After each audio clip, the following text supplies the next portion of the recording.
Like, what I mean by some of the new things coming out, I mean, like, the new games coming out. Like, I saw the brand new gameplay video for GTA 5. Oh my freaking god, I want that now. Because I was stunned by all the things you can do now. Like, it took Sandbox and gave it steroids. That's exactly what it did. It took the genre of sandbox games, which is not really a genre, but like a type of form of game, and gave it downright nothing more than steroids. I was so shocked by how well the graphics look and how freaking well the gameplay is.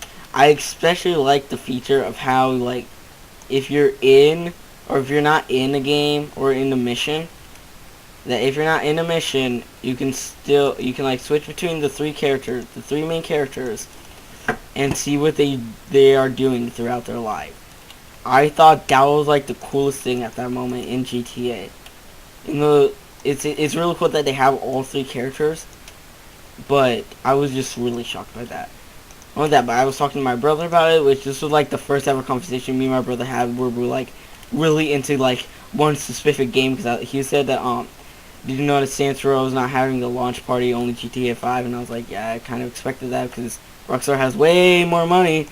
But and then I started asking him, and I was like, dude, did you see the gameplay thing? We started having this entire conversation and stuff like that. And he was like, you know, if the game's rated T, I'll go down right to the store, run there, buy the game for you. And I look at Saints Row already because I saw the ad on YouTube. I got so annoyed because I kept on seeing all these ads. But once Saints Row the fourth game come out, or once the Saints Row 4 thing comes out and it says rated M on it, I click on the ad that was right next to the video. It takes me to GameStop, and I was like, I wonder what the rating is, because I look on ESRB, and it didn't show up. It just said Saints Row 1, Saints Row 2, and Saints Row 3. And I look on GameStop and it says Saints Row 4 rated M for mature due to its use of. I'm sorry guys, but I'm such a game nerd. I have to do this. Due to use of blood, intense violence, partial nudity, sexual content, use of drugs, and strong language. If I do recall myself. Or Saints Row, honestly, I'm not too big of the Saints Row games. I really do like how it's like really, really fictional, because Saints Row 4 is so much fun. Freaking dildo sword is so weird though. Well, that's what everyone starts calling it now. To me, it's more like a giant purple penis sword, which was really weird. But this took it freaking all the way, because Saints Row 4. What I found out is that it originally was a DLC that was supposed to come out for Saints Row 3 called Re-Enter the Dumb Tricks, which is kind of like the Matrix, I guess. But it originally was supposed to be a DLC, and then they decided to change it because Deep Silver was not the original creators for Saints Row games. The original creators for Saints Row games were THQ. They also made other games, like I believe they made some of the first few SpongeBob games, because I played those as a kid still, because I'm a teenager now. There's a difference. And what I found out was that since Deep Silver had bought Saints Row from, oh god, he just jumped out the water. He was like, surprise! Oh my god, that was weird. Like, look, rewind to that, and then look how he just burst out of the water. He's like, surprise! Oh my god, that was ah! Jesus Christ, it caught some air. Oh god, that scared the crap out of me. Oh my god. Everyone must freaking type in the comment now. That scared me. I'm so startled. Oh, jeez. That was terrifying. Where did that come from? You're just right there in the corner. He's like, hello. Freaking creepers. They're creeping up on you like little stalkers. Oh my god. Now I'm gonna have a hard time sleeping now tonight. Just great. Ugh. Actually, let me close this up. This is really annoying. I find it funny how it's like that. I'm actually gonna do that. Freaking.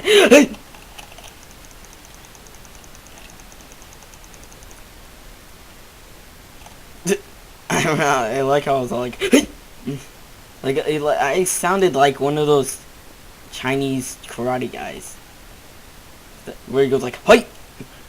Oh my god.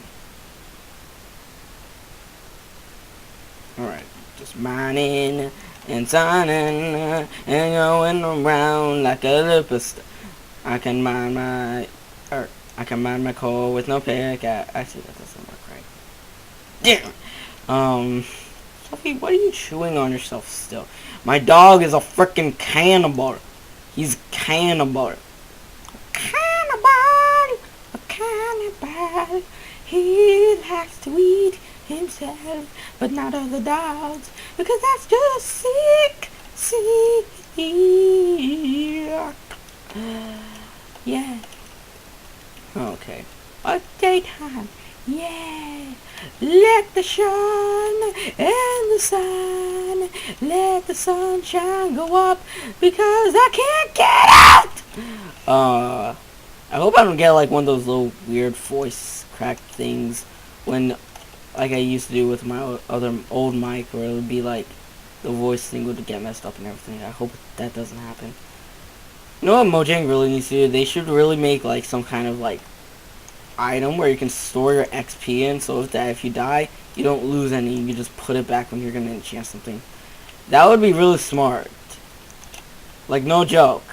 Imagine how useful that would be.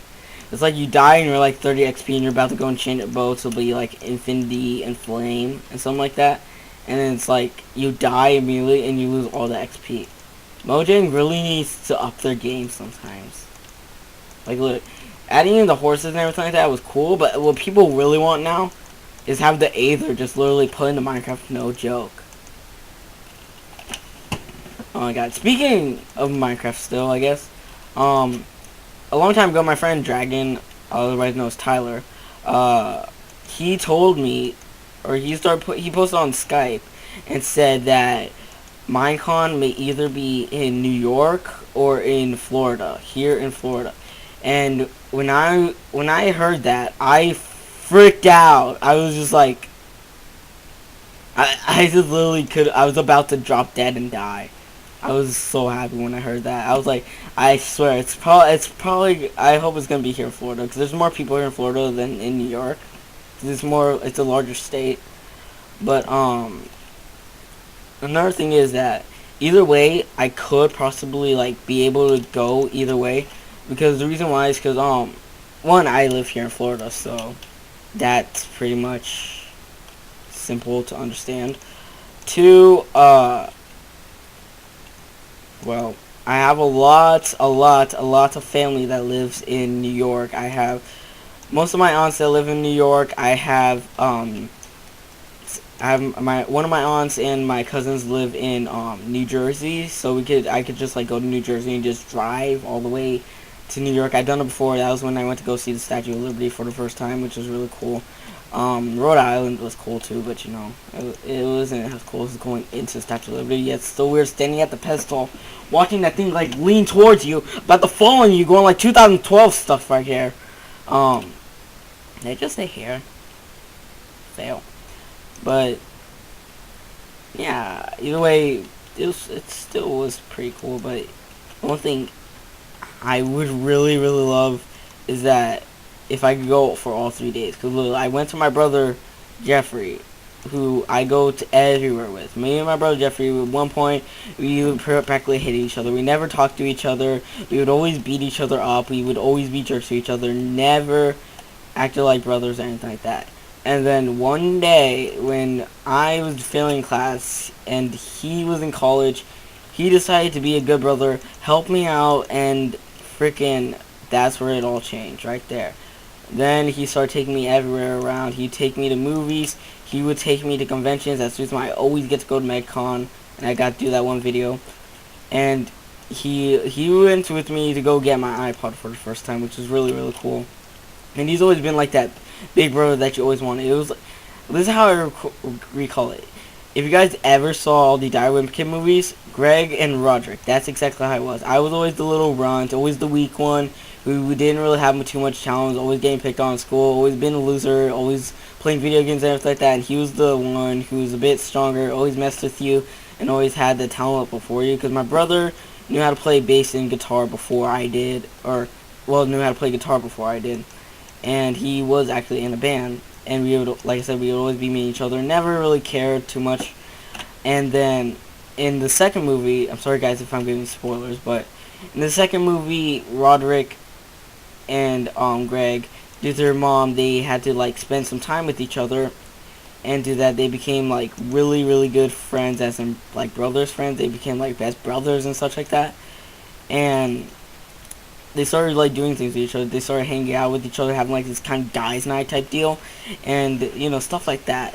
And that was kind of like how me and Jeffrey were. He was just one thing that started it all, which was awesome. Because if it wasn't for Jeffrey, I wouldn't like be into like playing on my Xbox and everything like that. I wouldn't really be into doing certain things. I wouldn't know as much stuff I would know now. I wouldn't be able to be doing so well in class and everything like that, because most of my grades are good because my brother helps me out, which means a lot to me, that my brother is there to care about me, and he's just there to help. Like, literally, guys, if you think your brothers are just like complete jerks to you, give them a chance, and things will work out. Because I'm telling you guys, I know that it's like me. Also, I care that I have certain types of subscribers.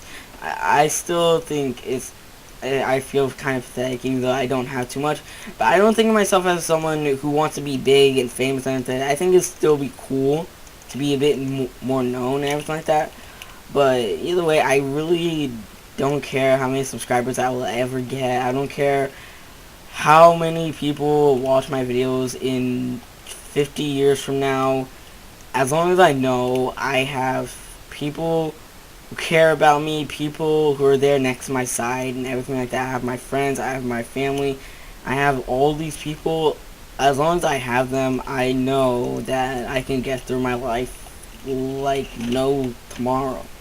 Because either way, yeah, there are going to be ups and downs in life. Like, you might not get a job, or your girlfriend will dump you, or you'll get rejected, or your balls will be chopped off or something like that. But either way, you know, things will happen in life that you can look at, and it will be really cool. But either way, life has many turns to be taking right now. Bucket! Nee! Crap. Nah, let's just fight it off. It's in the water. It's not like it's gonna do much. Look at me. Look at me! Look at me! Look at me! I got the leather on my sides. Fucking bet. I'm a top tilting baby, I can punch in your butt. If you're an evil witch, I will punch you for fun. For fun. For fun! Okay. Still, so yeah, you know, things will go on. Look at the sun. Beautiful. There's a hole in that tree for some reason. Economy, what will you do? What will you do?